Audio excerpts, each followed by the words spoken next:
বুলি ডাঙৰীয়াও সেই কথা কৈছে যে উত্তৰ পূৰ্বাঞ্চলৰ এনেধৰণৰ কৃষ্টি সংস্কৃতিক এনেধৰণে তুলি ধৰিবলৈ যত্ন কৰা হৈছে আৰু তাৰ লগতে ইয়াত যদি চোৱা যায় তেনেহ'লে ইয়াত বিশেষকৈ যুৱ প্ৰজন্ম কিন্তু ইয়াত জড়িত হৈ আছে গীতাশ্ৰী আমি কথা পাতিবলৈ যত্ন কৰিম কাৰণ ইয়াত যথেষ্ট সংখ্যক নতুন প্ৰজন্মৰ লোক আছে এই আৰ্টৰ সৈতে জড়িত হৈ আছে আপোনাৰ মই মেনেজমেণ্ট টিমত আছোঁ মেনেজমেণ্ট কিমান দিন লাগিব আমাৰ 25 তাৰিখলৈকে আছে আমি 25 তাৰিখলৈকে উলিয়াই দিব ট্ৰাই কৰি আছোঁ পূৰা নিজৰ ফালৰ পৰা আৰ্টিষ্টো বহুত কষ্ট কৰি আছে দেই ৰাতিপুৱা আপোনাৰ 8টালৈকে মানে কাম হয় ইয়াতে দেখিছোঁ বৰষুণো আহিছে হয় বৰষুণৰ মাজতো আমি যিমান পাৰোঁ তিৰপাল অনা হৈছে তিৰপাল দি পেলাই আমি যিমান ট্ৰাই কৰি আছোঁ আৰু চব ফালৰ পৰা মিলাই কিমান লাগি আছে এতিয়ালৈকে মানুহ ইয়াত আমাৰ 20-25জন আৰ্টিষ্ট আছে টোটেল তাৰে চব মিলি পেলাই যিমান য'ত পাৰে আমি মাতিছোঁ মানুহ আহি কাম কৰিছে তেনেকৈ কথা পাতি কৰা হৈছে চব পইচা পাতিৰ ক্ষেত্ৰত কিবা তেনেকৈ আমাৰ ইয়াৰ যোনটো কাম হৈছে প্লেয়াৰ ক্ৰু গ্ৰুপ বুলি তাৰ নীলিম দাহঁতৰ এটা কোম্পেনী হয় তো সেইটো বেচিছতে কোম্পেনী থ্ৰু দি ইয়াত মিলোৱা হৈছে আৰু চব আৰ্টিষ্টৰ লগত কথা পতা হৈছে কণ্ট্ৰেক্ট চাইন কৰা হৈছে সেইটো বেচিছতে ধন্যবাদ জনাইছোঁ আৰু এনেকেই তেওঁলোকে কাম কৰি আছে আৰু আগলৈ গৈছোঁ আৰু সকলো ব্যস্ত আমি যদি চাওঁ তেনেহ'লে তেওঁলোকে খুব ধুনীয়াকৈ ইয়াত কাম কৰি আছে খুব সুন্দৰভাৱে আপোনালোকৰ কাম ৰাজু তেওঁলোক যথেষ্ট ব্যস্ত দিন ৰাতি একাকাৰ কৰি তেওঁলোকে কাম কৰিছে ৰাজু অকণমান তেওঁলোকৰ পৰা জানিবলৈ বিচাৰিম এই যে দেৱাল অংকনৰ প্ৰক্ৰিয়া সেয়া প্ৰথমে কি ধৰণে হয় প্ৰথমে কি ৰং লগায় তেওঁলোকে তাৰপিছত কি ৰং লগায় বা তাৰ সেই আৰম্ভণিটো কেনেকৈ হয় অকণমান যদি সুধি দিয়ে দেখিছে আপোনালোকে আৰু এটাই ৰিকুৱেষ্ট আছে কি চবেই যেন এই আৰ্টটো ৰেচপেক্ট কৰে যেন নিশ্চয় গীতাশ্ৰী মই সেই আৰ্টটোৰ বিষয়ে মই আগবাঢ়ি যাম কাৰণ ইয়াত যিহেতু ৰং তুলিকা লৈ আপোনালোক ব্যস্ত হৈ আছে প্ৰথমে কেনেধৰণে গোটেই আৰ্টটো যেতিয়া আৰম্ভ কৰে প্ৰথমতে কি কালাৰ লগায় আৰু তাৰপিছত কেনেধৰণে আগবাঢ়ে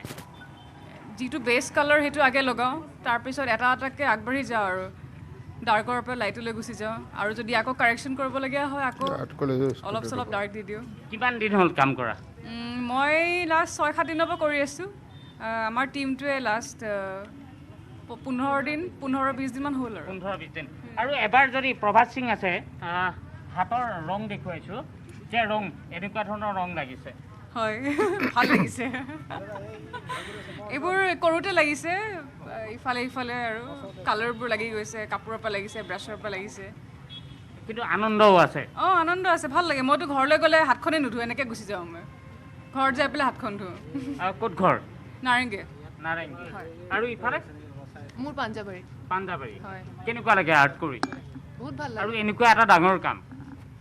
এইটো বহুত স্পেচিয়েল হয় বহুত ভাল লাগে কিন্তু ইয়াৰ ওপৰত যেতিয়া পিকাই দিব কোনোবাই সেইটো কেনেধৰণে সহ্য কৰে পিকাই দিব মানে নিদিব বুলি ভাবিছোঁ নিপিকোৱাটো বিচাৰিছোঁ চবকে সেইটো অনুৰোধ হয় এপিলটো থাকিব চবৰে অফক'ৰ্চ থাকিব ইমান ধুনীয়াকৈ চবেই ইমান কষ্ট কৰি আঁকিছোঁ পিকোৱা মানে কিয় পিকাব মানে পিকা শব্দটো মোৰ মতেতো পিকাব নালাগে কাৰ এইটোত পিকাবলৈ মন যাব সেইটো বহুত বেলেগ ধৰণৰ হেৰি হ'ব লাগিব নেগেটিভ কি কয় পিকোৱাটোৰ ওপৰত পিকাব নালাগে আচলতে আগতেও কৈছোঁ একে কথা ক'ম আপুনি জানো নিজৰ ঘৰত পিকাব নিজৰ বেডৰুম বা নিজৰ স্পেচত পিকাব গোটেই বেলেগতো নকৰিব এনেকৈ আপুনি আজি এইখিনি জেগা লেতেৰা কৰিলে কালি আকৌ এইখিনি জেগা আপুনিয়ে ইউজ কৰিব লাগিব চ' কিয়নো আপুনি এইখিনি জেগা লেতেৰা কৰিব লাগে গীতাশ্ৰী এয়া হৈছে এয়া নতুন প্ৰজন্ম আৰু নতুন প্ৰজন্মই এনেধৰণেই ভাবে গোটেই কথাখিনি আৰু তেওঁলোকে আজি যদি চাই তেনেহ'লে ৰং তুলিকালৈ এই নিশাৰ ভাগত এই মুহূৰ্তত তেওঁলোক কিন্তু ব্যস্ত হৈ আছে যে গুৱাহাটীখন ধুনীয়া হ'ব লাগে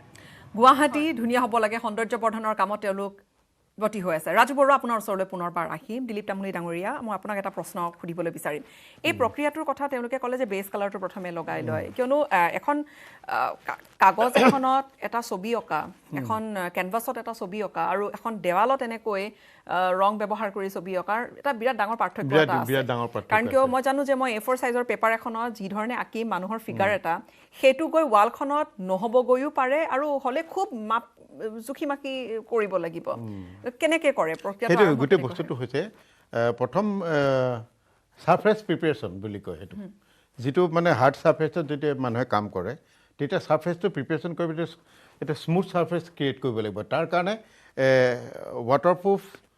প্ৰাইমাৰ কিছুমান থাকে বিভিন্ন প্ৰাইমাৰ শুকাবলৈ কিমান সময় লাগে না প্ৰাইমাৰবিলাক আজিকালি সোনকালে শুকায় আমাৰ দিনত বহুত টাইম লাগিছিলে আগতে আমি হেৰি মাৰিছিলোঁ এইটো কেনভাছ হোৱাইট বা তেনেকুৱা ধৰণৰ কিছুমান প্ৰাইমাৰ আছিলে আৰু আজিকালিতো বহুত নতুন নতুন কালাৰ আহি গ'ল আমাৰ দিনত আমি যেতিয়া ৱালিং কৰিছিলোঁ তেতিয়া আৰু এটা কথা কৈ থওঁ দেই ৱালিঙৰ গোটেই যে ট্ৰেডিশ্যনটো এইবিলাক এটা পলিটিকেল লং প্ৰচেছৰ কলিকতাৰ এটা ট্ৰেডিশ্যন আছিলে কলিকতাত ডাঙৰ ডাঙৰ ৱালিং কৰিছিলে বৰ ডাঙৰ ডাঙৰ স্ক্ৰিপ্টত মানুহে লিখিছিলে বস্তুবিলাক লিখিছিলে তেওঁলোকৰ ৰাতাৰাতি বৰ সুন্দৰ স্ক্ৰিপ্টত লিখি থৈ যায় কিন্তু আমাৰ ইয়াত ৱালিংটো মানে পলিটিকেল ৱালিং হৈছিলে কিন্তু কালচাৰেল এণ্ড ছ'চিয়েল বা সামাজিক ৱালিংবিলাক আমাৰ 94ত আমি যিটো আৰম্ভ কৰিছিলোঁ মানে সেইটোত মানে আমি তেতিয়া প্ৰাইমাৰ মাৰিছিলোঁ আৰু প্ৰাইমাৰ মাৰি পেলাই ধুনীয়াকৈ ৰং কৰিছিলোঁ এতিয়া মানে এনেকুৱা এটা হ'ল এতিয়া আৰু তাতকৈ ছফিষ্টিকেটেড কালাৰ আহি গ'ল সেই বেছ পেইণ্টবিলাক মাৰি দিলে তাৰ ওপৰত একদম অইল পেইণ্টিঙৰ নিচিনা ফিনিচিং কাম কৰিব পৰা যায় এতিয়া কিমান ভাল হৈ উঠিছে কৈ অকণমান মই সময় ল'ম আপোনাৰ পৰা আমি সংযুক্ত হৈছোঁ আমাৰ সাংবাদিক ৰাকিবুৰ ৰহমানৰ সৈতে ৰাকিবুৰ আপোনাৰ ওচৰলৈ আহিছোঁ আপুনি এখন বাঁহৰ ব্ৰিজত থিয় হৈ আছে যি বাঁহৰ ব্ৰিজখনৰ এখন নিজা পৰিচয় এখন আছে নিজা পৰিচয় এটা আছে আৰু তেনেকুৱা বাঁহৰ ব্ৰিজ বেম্বু ব্ৰিজ দুখন আছে গুৱাহাটী মহানগৰীত আমি সৌভাগ্যশালী যে আমি বাঁহেৰে বাঁহ আমাৰ হাঁহ আৰু বাঁহেৰে আমি ব্ৰিজ বনাই আমি বিশ্বক দেখুৱাবলৈ সক্ষম হৈছোঁ ৰাকিবুৰ অকণমান যদি আমাক প্ৰথমে ব্ৰিজখন দেখুৱাই আৰু তাত যি 2-4জন ব্যক্তিৰ সৈতে কথা পাতিব পাৰে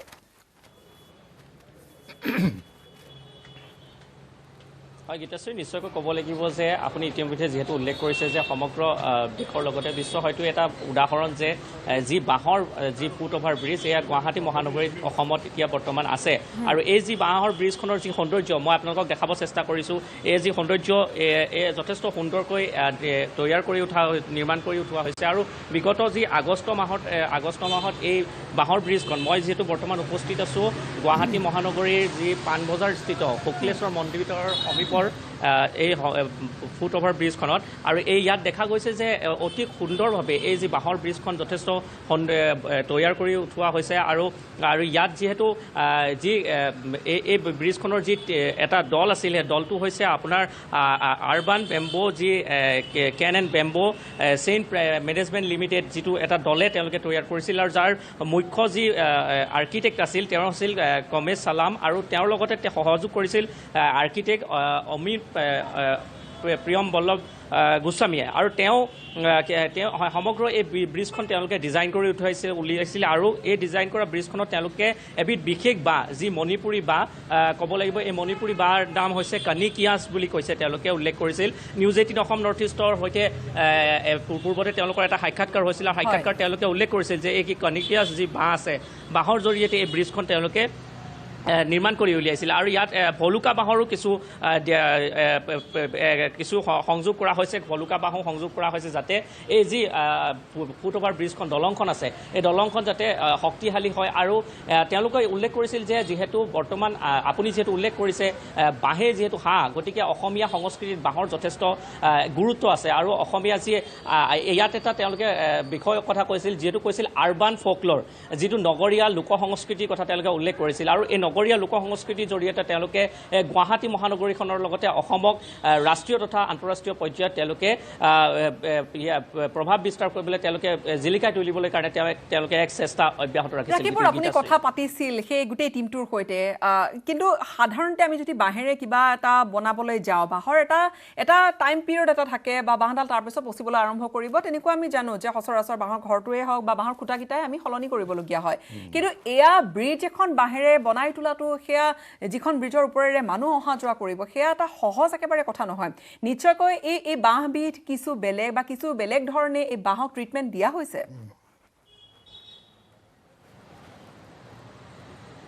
হয় নিশ্চয়কৈ ক'ব লাগিব গীতাশ্ৰী যিহেতু বাঁহৰ যিকোনো এটা সামগ্ৰীৰ যি তাৰ জীৱন যথেষ্ট দীৰ্ঘদিনীয়া নহয় কিন্তু এটা কথা ক'ব লাগিব যে যিহেতু তেওঁলোকে এই যি দলংখন নিৰ্মাণ কৰিছিল আৰু দলংখনত তেওঁলোকে উল্লেখ কৰিছে যে কনিকিয়াছ যিটো তেওঁলোকে ইয়াত ব্যৱহাৰ কৰিছে সেই বাঁহটো তেওঁলোকে কিছু কেমিকেল তেওঁলোকে ইয়াত ব্যৱহাৰ কৰিছে যাতে এই বাঁহৰ এই যি দলংখনৰ তেওঁলোকৰ জীৱন প্ৰায় 30-40 বছৰলৈকে যাতে ই দীৰ্ঘস্থায়ী হয় আৰু সময়ে সময়তে তেওঁলোকে এই যি সংস্থাটো তেওঁলোকে এই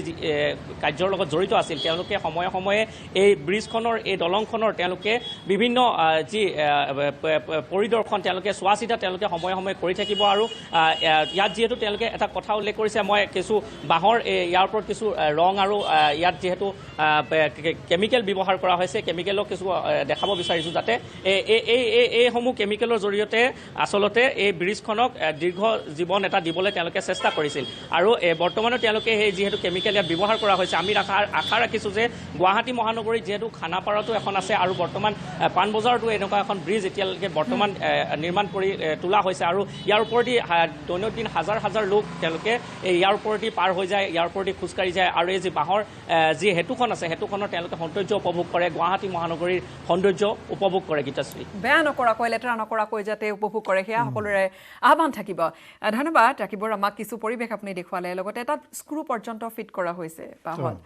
মই অকণমান সময় পুনৰ ৰাজুৰ ওচৰলৈ যাম ৰাজু আপুনি কথা পাতি আছে শিল্পীসকলৰ সৈতে তেওঁলোকৰ মনৰ ভাৱ আৰু অকণমান জানিবলৈ যত্ন কৰক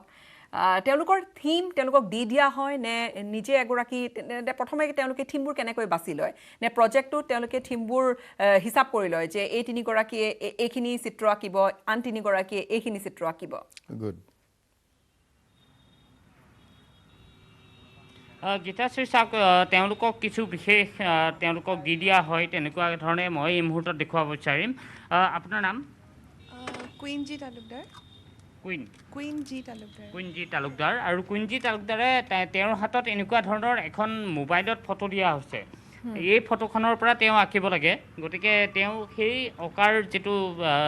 বৰ্তমান তেওঁ আঁকি আছে আৰু মোটামুটি আপোনালোকে চাই পেলাই এনেধৰণে আঁকিব লগা হৈছে কিন্তু হুবহু নহয়গৈ কি ক'লে আপুনি হুবহু কৰিব নোৱাৰি কিন্তু তথাপি কাৰণ প্ৰত্যেকটো ট্ৰেডিশ্যনৰ আমি সকলোৰেতো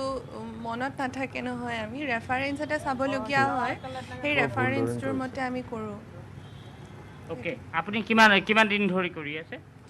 6-5 তাৰিখৰ পৰা কৰি আছে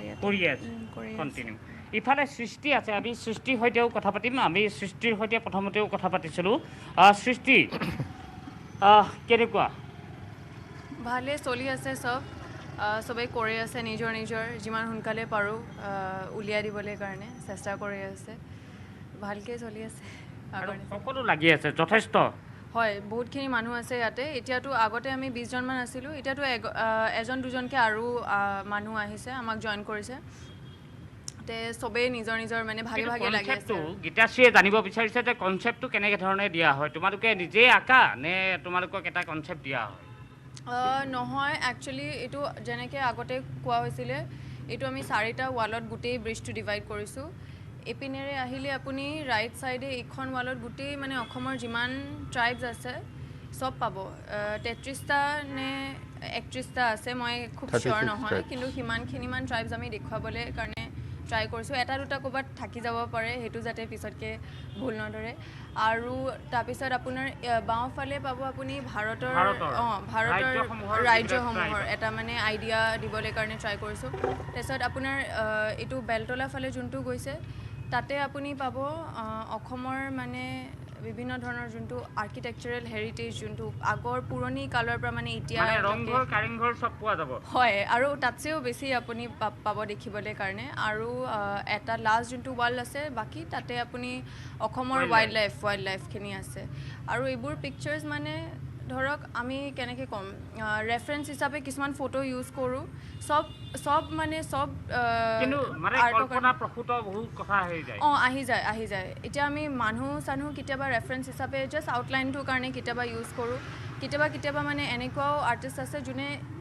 এটা ট্ৰাইবৰ যদি ৰেফাৰেঞ্চ পোৱাই নাই সেইটো নিজাকে মানে কাল্পনিক মানে সম্পূৰ্ণ মানে বস্তুটো কাল্পনিকে তেনেকৈ ভাবি পেলাই মানে আঁকিছে ৰেফাৰেঞ্চ নাপাই পেলাই তো তেনেকুৱাও চিটুৱেশ্যন হয় তেনেকুৱাই গীতাশ্ৰী খুব সুন্দৰভাৱে যদি এতিয়া চোৱা যায় তেনেহ'লে সকলো ব্যস্ত হৈ আছে আৰু দিলীপ তামুলী ডাঙৰীয়াই সেই কথাখিনি ক'ব পাৰিব যিখিনি ইয়াৰ নিশ্চয় ক'ব সুধিম এটা বিৰতিৰ সময় হৈছে বিৰতিৰ পৰা উভতি আপুনি আমাক দেখুৱাই যাব সেই দৃশ্য তেওঁলোকে কি ধৰণে আঁকি আছে আৰু লগতে মই ষ্টুডিঅ'ত দিলীপ তামুলীৰ পৰা সুধিবলৈ যত্ন কৰিম যে এই আৰম্ভণিটো ক'ত হয় এই গোটেই পেইণ্টিং প্ৰক্ৰিয়াটোৰ এটা বিৰতি লৈছোঁ